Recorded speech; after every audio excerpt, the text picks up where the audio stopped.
Welcome back to the Overflow Podcast. This is Pastor Justin, along with Austin Gibson, and Jeff is MIA. Yeah, he's gone. We don't have a clue where he's at. He said he was going to be here, but then he didn't show up.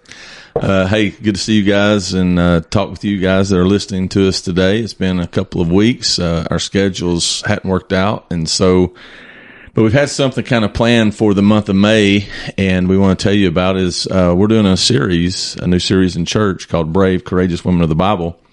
And so what we wanted to do is we wanted to get some ladies in our church that we know to come on the podcast. And so today, our first victim is Miss Carley France. And so welcome to the podcast. Yeah, thanks for having me. Yeah, so she, I'll let you tell a little bit about yourself, but I will say this about her. I did not know, also, and maybe you don't either, or you heard her Sunday, but man, she can sing.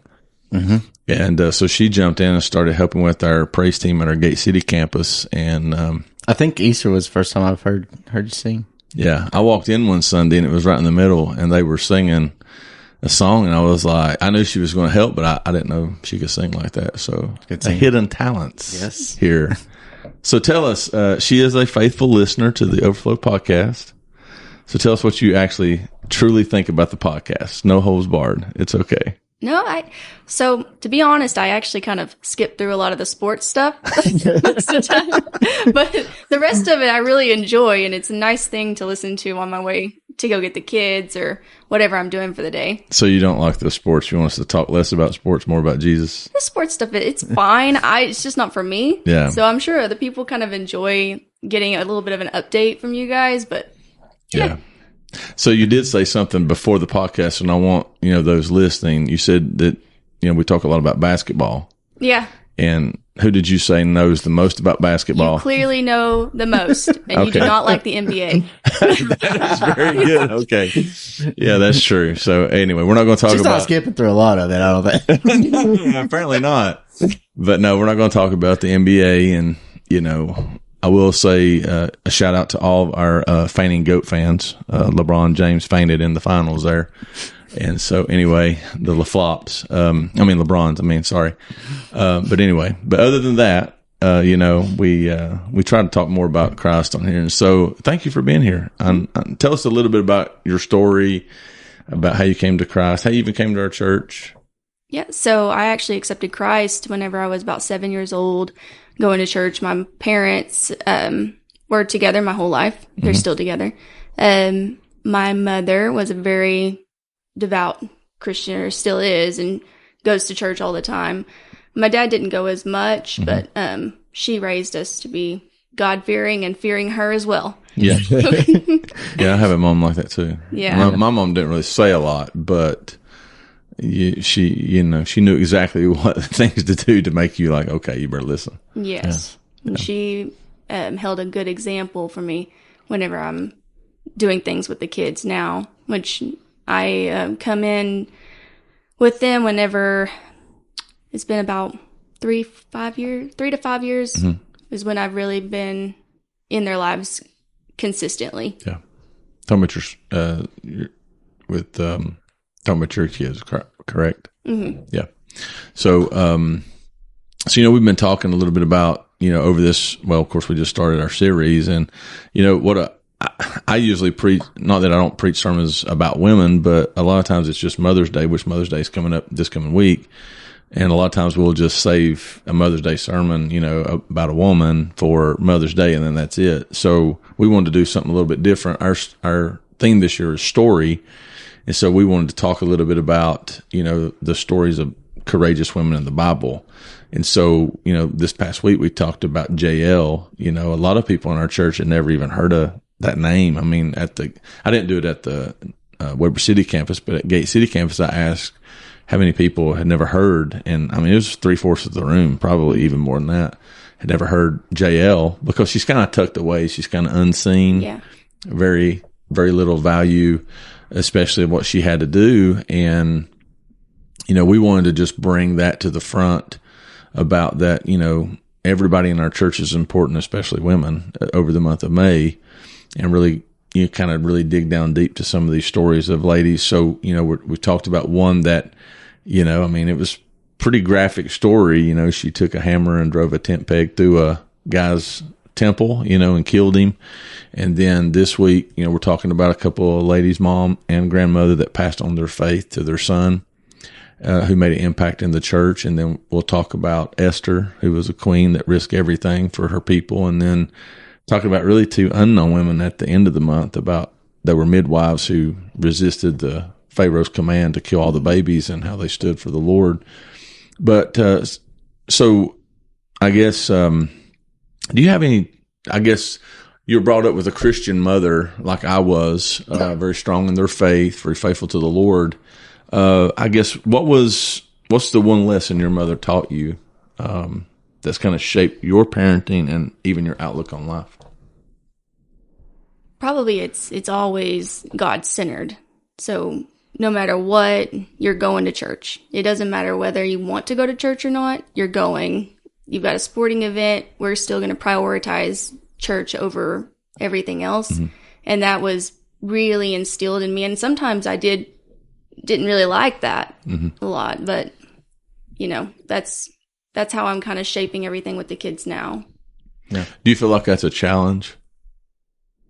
With not as much now. I think it might be a little bit later whenever they're getting into teenage years. I mean, Zach is doing soccer, and that's been a little bit difficult, and he's grumbling a lot whenever he has to wake up on Sunday mornings after not getting any sleep. But it could be a lot worse. Yeah. I grew up in the same atmosphere like that and the same raising. I mean, church was a non-negotiable. Mm-hmm. I mean, it was, you know, I remember leaving practice early during football season with my football pants on. I take my pads off, my helmet off, and then I would go sit in the back of the church with my, you know, tennis shoes on and my football pants. And we would get to church because that was, okay, you can go to practice at a certain time, but then after that. And of course now it's, you know, with being in public school, it's a little bit different with all these different options that they have and different practices. And, you know, it's really difficult. Of course, in BHSL, they can't practice on Sundays, I believe. I think it's right. But, you know, especially during the springtime of the year, it's so hard with soccer because I know your kids play soccer like mine do. Mm-hmm. And, you know, with rain and cancellations. We let them go to church, though. We let them go to church. I actually coach Zach, so yeah, we let them go. Well, that's good. We'd have that. But a lot of times it's not. You're right. And that's a thing I think we have to start prioritizing because there's so many things now that people can, as conveniences, you know, church is even convenient now. It's not really it's not a priority. It's more of a convenience. And I think it's something we need to instill in our kids, you know, because now it's accessible. Everybody's mobile.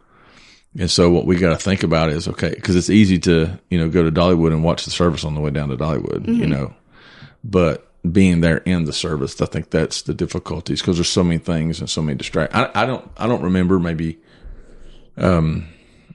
you're the same way. I don't remember having as many distractions growing up as kids do today. Yeah, nowhere near. Oh. And even now, whenever me and Ken were both working, you know, 7 on 7 off with the kids, having them every other weekend. And that was so difficult for us because that was the one weekend that we had to go and do anything with them, especially during the summer. And we would want to go over to Dollywood and spend a couple of nights over there and hang out and have fun, and which we did occasionally. Mm-hmm. But you're taking away so much more that's worth so much more. Mm-hmm. Yeah.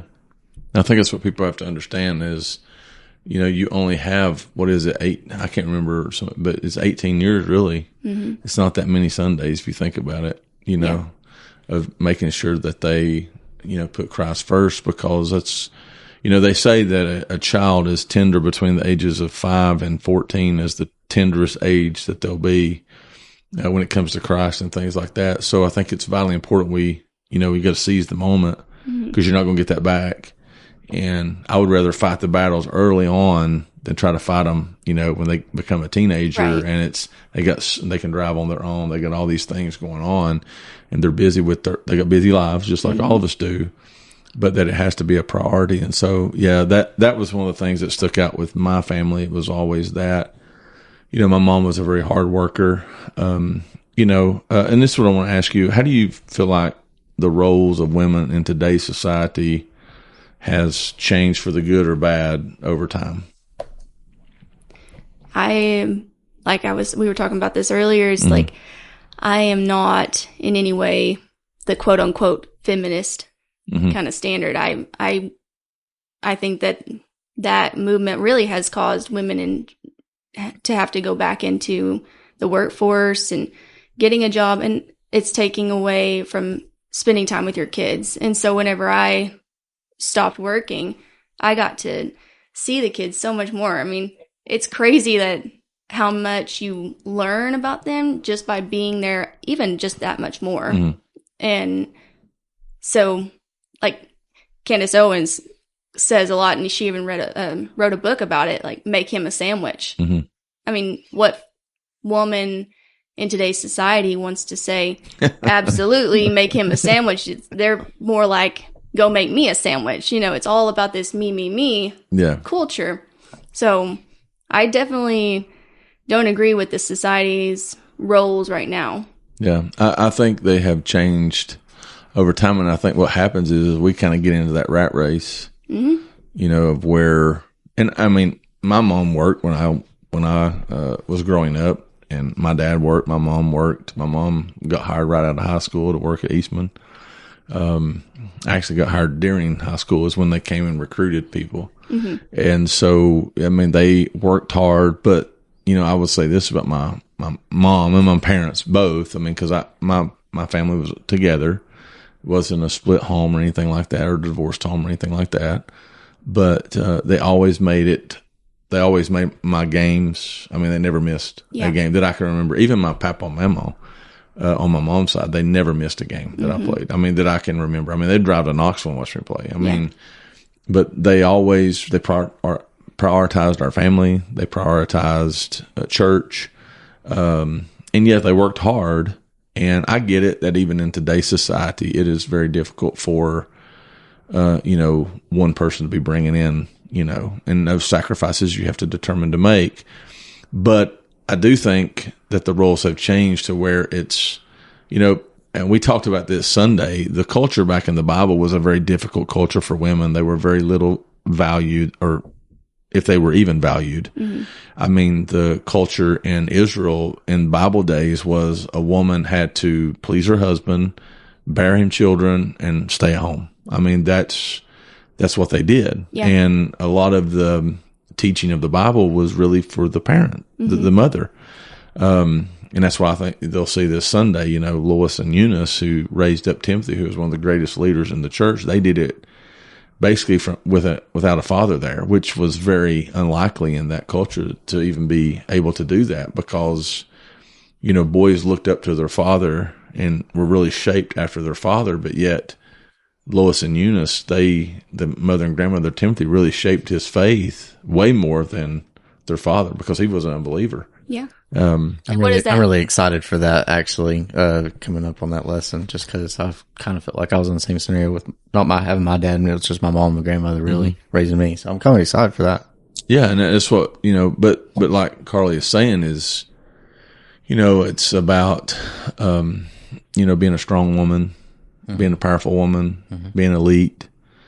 And there's nothing wrong with those things, but they have to be from a spiritual perspective, or then they get out of whack. I mean, you know, God designed women and men differently, and and God's design is always right, no matter if the culture follows it or not. But God designed a man to have certain roles and certain things that he does, and he designed the woman to be the helpmeet, or the helper in that, to come alongside the man.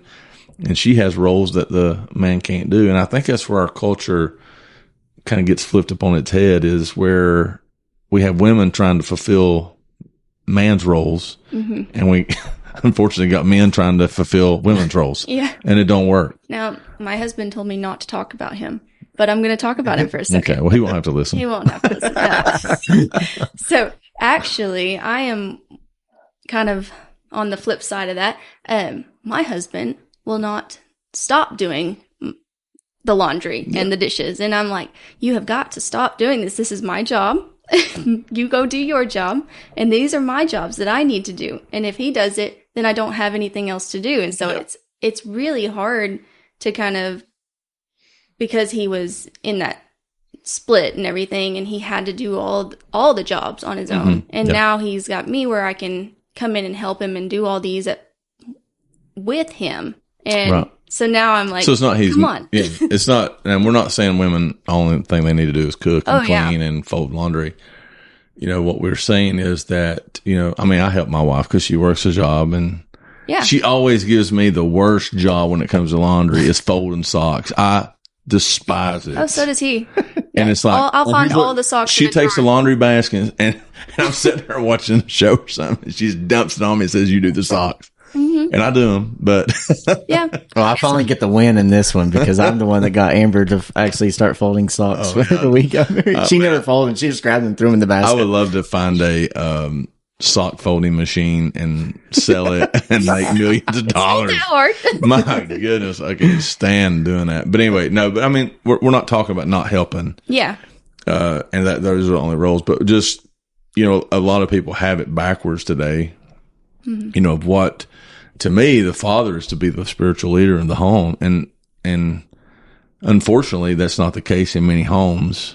And not saying that a mother can't, be that spiritual leader if the dad's absentee. Of course, that's important. It takes a strong one. It takes a strong woman to do that. And I, and I know we have some strong women that live in the world, and God made them that way, to be leaders, and they can be leaders, and they have a definite role. But I think, God's design is for husband and wife to be together and to be moving in the same direction.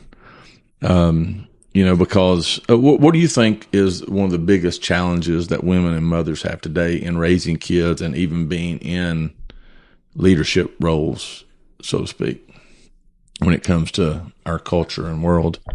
I have always thought that the workforce, if you have a job, just for me, it was really hard for me to actually get out of my job and be able to do what I'm doing, because I really didn't necessarily want to leave the workforce. I wanted to be able to just spend more time with the kids, but you can't do that unless you want to work a full-time job or you want to take a huge pay cut. So I think that and friends have a lot to do with it, to your kids' friends that are not the best of influences. Yeah, I got you. I understand. Yeah, because our kids are I would say they're our greatest. For us, it's a great privilege and honor. And we have a great responsibility. Our greatest responsibility, if we have children, that's our greatest possession that we have. I guess if I can call them that, but God has given to us for a reason. They're a gift from the Lord. This Sunday on Mother's Day, we always take Mother's Day to I call it parent-child dedication. And really, it's the parents are dedicating themselves to the Lord, and children, we're dedicating that child, that we're going to raise that child in the nurture and admonition of the Lord. It doesn't save the child or anything like that.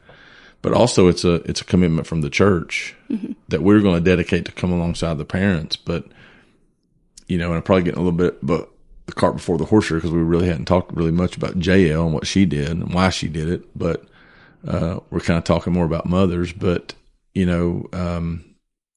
what you see in Timothy and him's life is that they were dedicated to teaching their son about the faith, and the church came alongside and didn't replace the mother, father, but it just came alongside and reinforced. And so that, what parents teach their children is foundational to their faith in their life when they grow up. So, we're planting seeds that are going to grow up later on. Yeah. Train up a child in the way he should go, when he's old, he won't depart from it. There's tons of verses about what we're supposed to do, but that's what God's given us. What would you say is the most challenging part of being a mother? For me, it is fitting into that mother mold. I think I am not the most emotional person whenever it comes to being super loving. And so whenever one of the kids has a fall or is crying for something, even Kinsley, she's going to be 12 soon. And so it's like, I don't really know how to deal with the emotional side of things, and I'm working on that. But that's probably the most difficult thing Yeah. Just being more, being a motherly person is not something that you can just acquire. I think it's very much innately inside of you whenever you have a kid. mm-hmm. And adoption, I think, is kind of on the same lines. Even my sister was adopted whenever she was 14. Okay. And there was definitely a different dynamic between me and my brother and her growing up. So there's, I think, a different kind of love almost. So your parents had you and your brother, but then adopted a child. Yeah. Talk about that a little bit, because that's a little bit different dynamic of just, my family was, me and my brother, mom and dad, all by a lot. I feel like I was adopted because all of them play instruments. I don't play an instrument at all. Yeah. So something happened there. I missed the gene about that. But what kind of dynamics is that different? And I know you have a little bit of dynamic too now as being a mom and, with you and Ken being together. So talk a little bit about that, because I'm sure there's people listening that have those same different dynamics. Yeah. Well, she was actually adopted at 14. So kind of later in life, and she had lived with us since she was, I think, 10 or 11.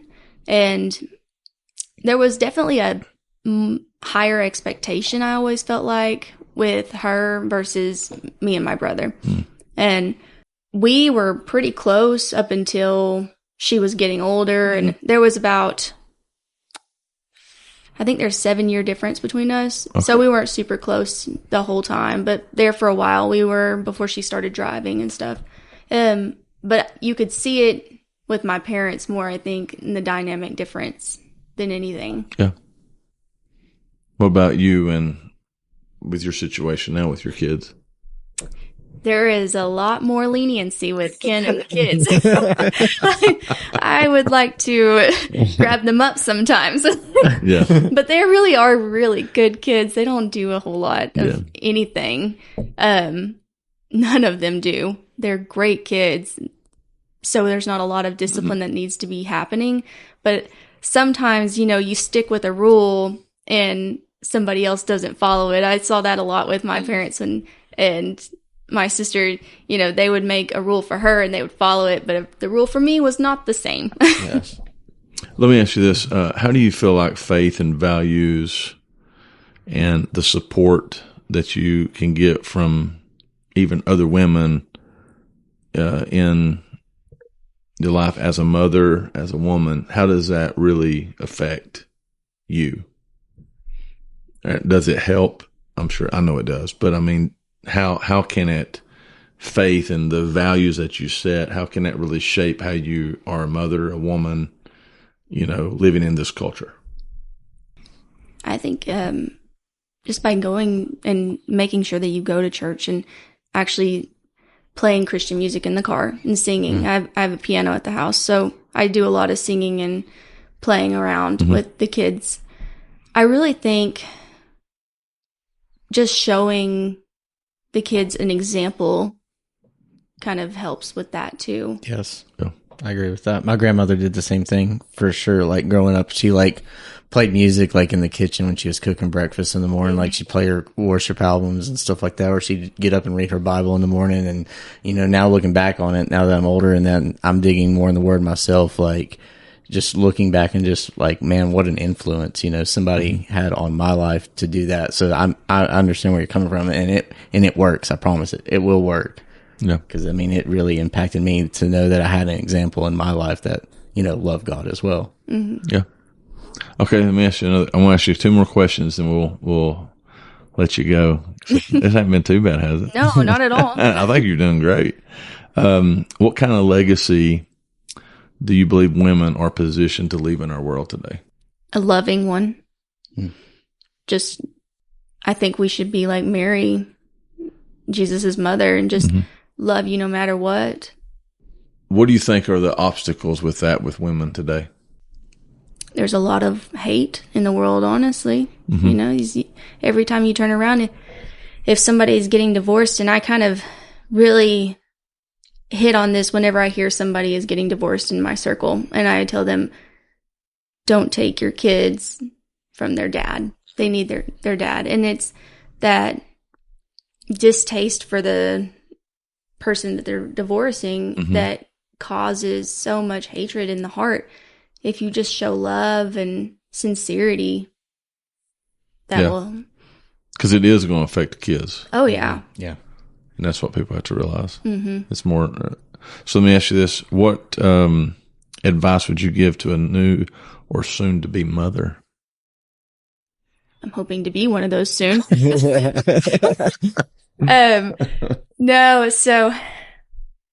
But you are if a mother. they were... You are a mother. Oh, I am. I know. It's just hard for me to put myself in that mold. But you are a mother. Yes. But, I mean, you're saying personally. Like, yes. I mean, not being a stepmom, but you want to be a mom. Yeah. But your mom is the same as a stepmom, but I get what you're saying.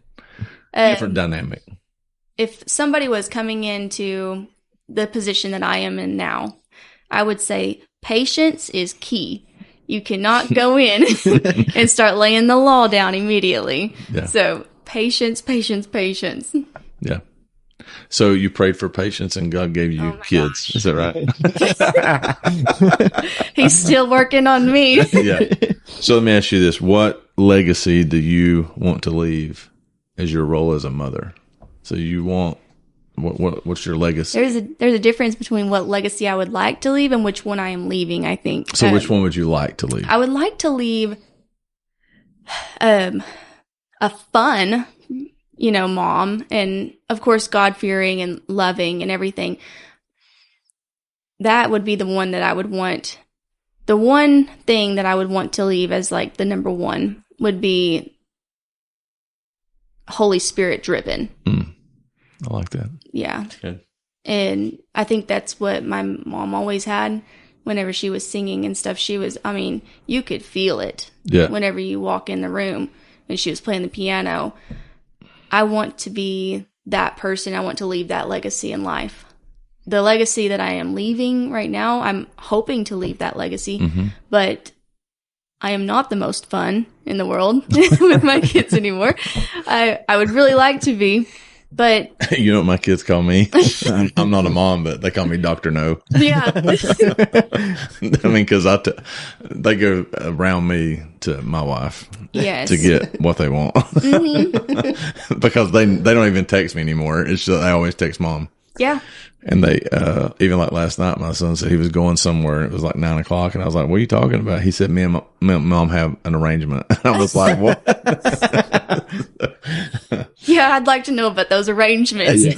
Yeah. So I'm not the most fun, but I'm the dad though. So, but I get what you're saying. I love the answer. Holy Spirit driven. That's great. That's really good.